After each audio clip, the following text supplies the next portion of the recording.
मुझे किसी ने ये बताया था कि वो बिटकॉइन वाले जो कोचेज है उनका वो रेवेन्यू कुछ ज़्यादा हो गया है, बढ़ गया है, और जो नॉर्मल स्टॉक मार्केट के कोचेज है उनका रेवेन्यू और बिटकॉइन वाले कोचेज का रेवेन्यू बहुत ज़्यादा सिग्निफिकेंटली, अब ये जो डिफरेंस आ चुका है। अब हुड़दौड़ तो क्या कहती है कि बिटकॉइन में घुस जाओ, लेकिन एक्चुअल में मैं बहुत सारी चीज़ों को देख रहा हूँ, सर्च कर रहा हूँ, तो मुझको ये समझ में आ रहा है कि बिटकॉइन एक हवा है। और मैंने अभी एक सर्च किया था, शायद तुम लोगों को शेयर भी किया उसका, वो उसमें ये बता रहा है प्रॉपर कि ब्लॉकचेन कोई टेक्नोलॉजी एज सच है नहीं। कई सारे बहुत बड़े बड़े इंस्टीट्यूशंस और कंपनीज ने उसको बाईपास कर दिया है, नहीं यूज़ किया है। ये जो एक हवा बनाया जा रहा है कि उसकी सप्लाई लिमिटेड है, किसी भी चीज़ के चक्कर में इसलिए मत भागो कि उसकी सप्लाई लिमिटेड है। तो वो एक बिटकॉइन का जो प्रॉब्लम है, वो दूसरी चीज़, बिटकॉइन तो लिमिटेड है, वो नहीं हो सकता और लॉन्च, लेकिन उसके नाम पे पता नहीं कितने और क्रिप्टो करेंसीज और कितने बकवास कॉइन्स आ गए हैं, उसका कोई हिसाब नहीं। 25,000 से ज़्यादा आ चुके हैं। तो अब पॉइंट क्या है कि जिस चीज़ को आप लिमिटेड बता रहे हो, उसके फ्यूचर ऑप्शन और पता नहीं क्या क्या करके तो आप काम करे डाल रहे हो, तो लिमिटेशन तो मुझको कहीं दिख नहीं रही है। उसके बाद में जितने भी और क्रिप्टो और जितने भी ये करेंसीज वगैरह आ रहे हैं, इसमें से बहुत सारे तो मीम्स है। अब जब मीम कॉइन का मतलब क्या होता है, मीम हम लोगों ने देखा है वो क्या होता है, मजाक वाला। तो मजाक वाले कॉइनों के चक्कर में कोई और आदमी खरीदेगा उस वाले कॉइन को जो तुम महंगा बेच रहे हो, उसके बाद में वो महंगा समझ करके खरीदेगा कि ये और महंगा हो जाएगा। ये तो हुड़दौड़ हो गई ना। फिर बेस कहाँ है, कोई बेस तो रह ही नहीं गया कॉइन का। अब जब बेस नहीं रह गया तो ऐसी चीज में इन्वेस्ट नहीं करना चाहिए। और एक चीज मैं बहुत पहले से स्टॉक मार्केट के लोगों को भी बता रहा हूँ, वो ये है कि जब हम इसमें मिला देते हैं एक एंगल धर्म वाला, तो उसमें ये निकल के आ जाता है कि जब एग्जाम्पल कोई स्टॉक है 100 रुपए का, 100 रुपए का स्टॉक हो जाना चाहिए 150 रुपए का, ठीक है, हम वहां तक थे वो, और हम ट्रेडर हैं, और वो 150 का हुआ, उसके बाद में पूरी जनता उसके पीछे भाग रही है, वो 200 का हो गया, 250 का हो गया। हमें वो 200 और 250 नहीं चाहिए, उसका जो फेयर वैल्यू उस पर बेच के हमको निकल जाना चाहिए।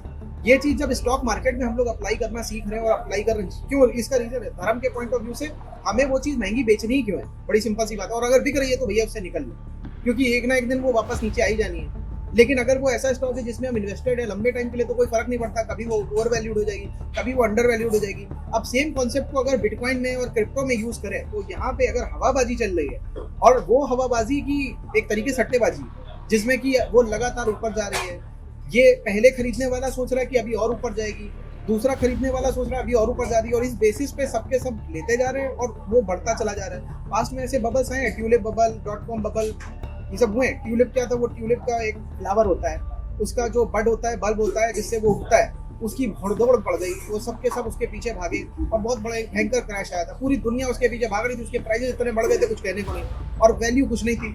सबके सब वही खरीदने में जब टूट पड़े, नॉर्मल जनता टूट पड़ी, उसका प्राइस क्रैश कर गया। और ये बिटकॉइन में हुआ है। बिटकॉइन में क्या, सारी क्रिप्टो में हुआ, 90% क्रैश कर जाती है। कितने एक्सचेंजेस फ्रॉड करके भाग चुके, कितने क्रिप्टोज फ्रॉड करके भाग चुके। और ये जो कोचेज है बहुत सारे क्रिप्टो करेंसी की, इनकी भी थोड़ी सी सच्चाई बता दे रहा हूँ। इसमें बहुत सारे ऐसे कोचेज हैं जिन्होंने खुद के कॉइन लॉन्च करे हुए हैं, और वो अपने स्टूडेंटों से बाय करवाए हुए हैं, तो उनकी वेल्थ उधर से भी बढ़ रही है, इधर कोर्स बेच करके भी बढ़ रही है।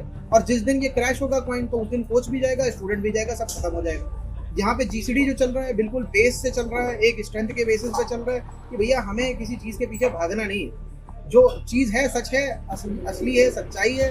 हाँ, ये बात अच्छी है कि सेबी आपको बचाने के लिए कोई अच्छे रूल्स लाता है, कुछ बदलता है, आप लोग भाग जाते हो बिटकॉइन की तरफ, क्रिप्टो करेंसी की तरफ, कि नहीं नहीं ट्रेडिंग तो नुकसानदायक है। और अरे भाई वो कौन सी फलदायक है, आपको आज की तारीख में शायद दिखेगा क्रिप्टो करेंसी में बहुत सारे लोग जो इन्वेस्ट कर रहे हैं वो फायदे में, ऐसा दिखाया जा रहा है, बट एक्चुअल में वो क्यों है फायदे में, क्योंकि वन साइडेड रैली चल रही है, लंबी रैली है। ऐसी रैली स्टॉक मार्केट में भी चलती है, वन साइडेड चलती है, लोग प्रॉफिट में रहते हैं, लेकिन जब क्रैश आता है तब उनका सारा नुकसान हो जाता है। तो वही चीज ये क्रिप्टो करेंसीज में होने वाली है, जो अभी लोगों को दिख नहीं रही है। पीछे कौन है पता है, कितनी मिलियन ऑफ वो बोला गया कि कितनी बिटकॉइन है, उसकी लिमिटेड क्वांटिटी, आपको क्या पता है? जब आपको बनाने वाला नहीं पता है इसके पीछे कौन है, तो आपको कैसे पता हो सकता है कि सही में फिक्स क्वांटिटी है? हो सकता है जिसने बनाया वो पीछे से क्वांटिटी बढ़ाता चला जा रहा हो, आपको तो कभी पता ही नहीं चलेगा, और आप लोग बेवकूफ बन करके उसको खरीदते चले जा रहे हो, और वो हाईएस्ट प्राइस पे उसको बेच रहा है। और कुछ बड़े बड़े ब्लैक रॉक और कुछ लोगों ने जो है उसको दिखा दिया कि हमने भी खरीदा हुआ है, इसलिए आपको बड़ा भरोसा हो रहा है। जिस दिन क्रैश होगा उनका तो 1% जाएगा पोर्टफोलियो, आपका तो 100% चला जाएगा,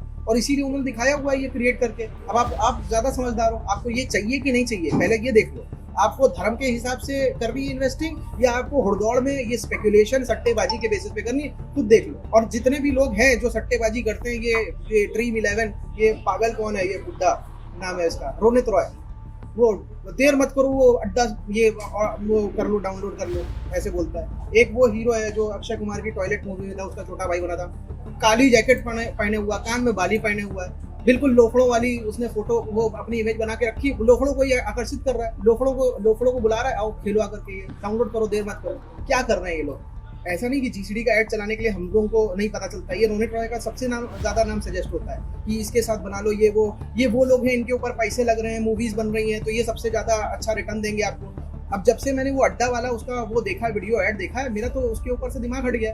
ऐसे आदमी जो इस तरीके की एप्स को प्रमोट कर रहे हैं, क्या ये जीसीडी को प्रमोट करने के लायक है? पॉइंट बस इतना सा है कि आपको जैसी आप भाषा समझते हो वैसे ही वो बन करके आपके सामने आए। वो काली जैकेट पहन के लोफड़ की तरीके, वो कान में बाली पहने, वो दाढ़ी वाड़ी बढ़ा करके आपको वही जैसा आपको अपना दोस्त दिखता है ना, वैसे ही वो बन करके आपको दोस्त की तरीके समझा रहे हैं और आपको गलत रास्ते पे ले जा रहे हैं। और वो बढ़िया अजय देवगन केसर आपको ऐसे करके दिखाएगा और शाहरुख और अक्षय सब साथ में आ जाएंगे, उधर सॉरी मांगेंगे और आप उनकी मूवीज देखने जाओगे। यही होने वाला है। अपना पैसा बचाना है तो देख लो कैसे क्या करना है। स्टॉक मार्केट में फिर भी फंडामेंटल्स देखने को मिल जाते हैं, कंपनी असलियत में क्या कर रही पता चल जाता है, क्रिप्टो में कुछ नहीं पता चलता। धन्यवाद।